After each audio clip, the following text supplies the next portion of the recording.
आपने देखा मणिपुर में क्या हुआ और क्या हो रहा है, और आपको आश्चर्य होगा कि प्रधानमंत्री जी ने मणिपुर के बारे में एक शब्द नहीं कहा। आपको लगा होगा कि देश के प्रधानमंत्री जब देश का एक प्रदेश जल रहा है तो देश का प्रधानमंत्री कुछ ना कुछ तो कहेगा। आप में से बहुत सारे लोगों को लगा होगा कि देश का प्रधानमंत्री हवाई जहाज में जाकर इम्फाल में, कम से कम इम्फाल में लोगों से बात करेगा। पिछले कोई भी प्रधानमंत्री होते, कांग्रेस के प्रधानमंत्री तो वहीं बैठ जाते, मगर आपको आश्चर्य होगा कि हिंदुस्तान का प्रधानमंत्री नरेंद्र मोदी मणिपुर क्यों नहीं जा रहा है, मणिपुर के बारे में बोल क्यों नहीं रहा है? क्योंकि नरेंद्र मोदी जी चुने हुए लोगों के प्रधानमंत्री हैं, आरएसएस के प्रधानमंत्री हैं। उनको मणिपुर से कोई लेना देना नहीं। वो जानते हैं कि उनकी विचारधारा ने मणिपुर को जलाया है,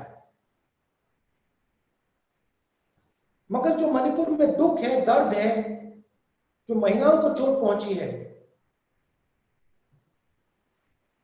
उससे नरेंद्र मोदी जी को कोई फर्क नहीं पड़ता। और मैं आपको गारंटी देके कह सकता हूं कि जिस मणिपुर ने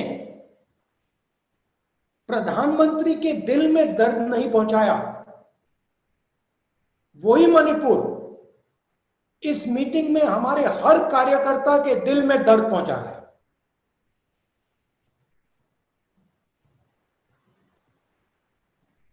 कि आपको लग रहा है, हर यूथ कांग्रेस के कार्यकर्ता को लग रहा है कि भाई हमारे देश में लोगों को चोट लग रही है, लोगों को दुख रहा है, हमें उनके साथ खड़ा होना चाहिए, मणिपुर में जाके खड़े होना चाहिए। अगर मणिपुर में नहीं जा सके तो जहां हम खड़े हैं, हमारे दिल में जो दर्द है, जो हमारी भावना है उनके लिए,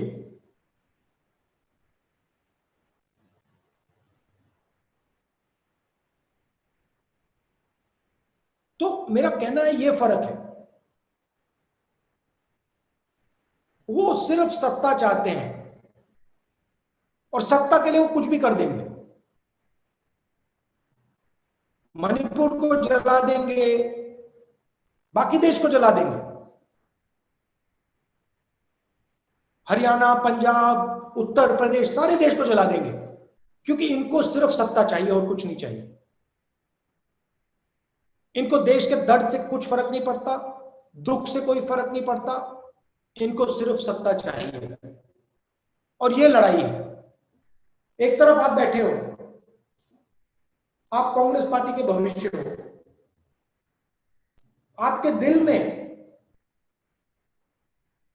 देश प्रेम है। जब देश को चोट लगती है,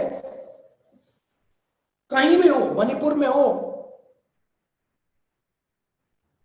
तमिलनाडु में हो, जम्मू कश्मीर में हो, उत्तर प्रदेश में हो, कहीं भी हो, जब देश को चोट लगती है, देश की किसी नागरिक को चोट लगती है, चाहे वो हिंदू हो, मुसलमान हो, सिख हो, ईसाई हो, तमिल बोलता हो, बंगाली बोलता हो, आपके दिल में चोट लगेगी एकदम। आप उदास होगे, आपको पता भी नहीं लगेगा मूड क्यों खराब हो गया, मगर उनके दिल में ऐसी कोई बात नहीं है। आरएसएस के लोगों को, बीजेपी के लोगों को कोई दर्द नहीं हो रहा, कोई दुख नहीं है उनके दिल में, क्योंकि हिंदुस्तान को बांटने का काम यही करते हैं और सदियों से करे आ रहे हैं। तो ये आपकी लड़ाई है और रास्ता भी बिल्कुल क्लियर है। भारत जोड़ो यात्रा ने दिखाया, जनता के बीच में जाइए, जनता से गले लगिए, थोड़ा कष्ट उठाइए, थोड़ा दर्द सहिए, और अगर आप ये काम करेंगे तो आप आने वाले समय में कांग्रेस पार्टी के नेता बनेंगे। अगर आपके दिल में दर्द नहीं है तो आप कांग्रेस पार्टी के नेता नहीं बन सकते। अगर आपको जब मणिपुर को चोट लगी, अगर आपको चोट नहीं लगी तो आप कांग्रेस पार्टी के नेता नहीं बन सकते। अगर किसी महिला का बलात्कार होता है तो आपके दिल में दर्द नहीं होता तो आप कांग्रेस पार्टी के नेता नहीं बन सकते।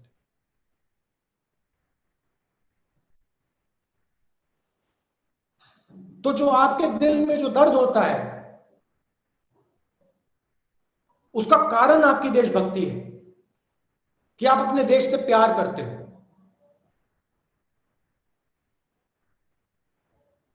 तो अगर आप अपने देश से प्यार करते हो तो फिर आपको देश से जुड़ना भी पड़ेगा। जुड़ोगे कैसे? जनता के बीच में जाके, उनकी कठिनाइयों को समझ के, उनके बीच में रह के और एक दूसरे से प्यार और मोहब्बत से बर्ताव करके। भारत जोड़ो यात्रा में बहुत अच्छा नारा निकला, नफरत के बाजार में मोहब्बत की दुकान खोलनी है। यही आपका काम है और कुछ बोलने की जरूरत नहीं है। मणिपुर में इन्होंने नफरत की बाजार खोली, चलिए हम जाके मोहब्बत की दुकान खोलते हैं। जहां भी ये नफरत फैलाते हैं वहां आप जाके मोहब्बत की दुकान खोलिए। और देखिए, मजे की बात देखिए, ऑपोजिशन अलायंस ने बहुत सुंदर नाम चुना।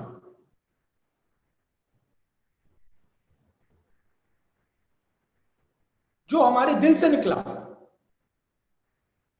इंडिया। हम इंडिया हैं और जैसे ही हमने नाम लिया उसी इंडिया को नरेंद्र मोदी जी ने गाली देनी शुरू कर दी। उन्होंने ये भी नहीं सोचा कि मैं इस पवित्र शब्द हिंदुस्तान को गाली दे रहा हूं। इतना घमंड है, इतना अहंकार है। तो आप जाइए, मोहब्बत की दुकानें खोलिए, और इस सिर्फ जनता के बीच में नहीं, सिर्फ मणिपुर में नहीं, अपने घर में भाई के साथ, बहन के साथ, माता पिता के साथ, अपने कॉलीग्स के साथ, यूथ कांग्रेस की टीम के साथ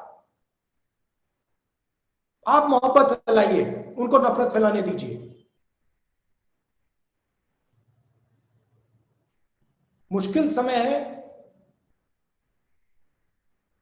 बीजेपी की सरकार है, आप पे आक्रमण करते हैं, डरो मत, खड़े हो जाओ, पीछे मत हटो।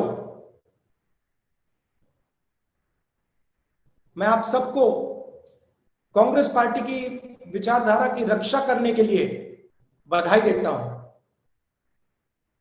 और जो आपकी अगली मीटिंग होगी उसमें मैं आपको जूम से नहीं मगर वहां आकर आपसे बातचीत करूंगा।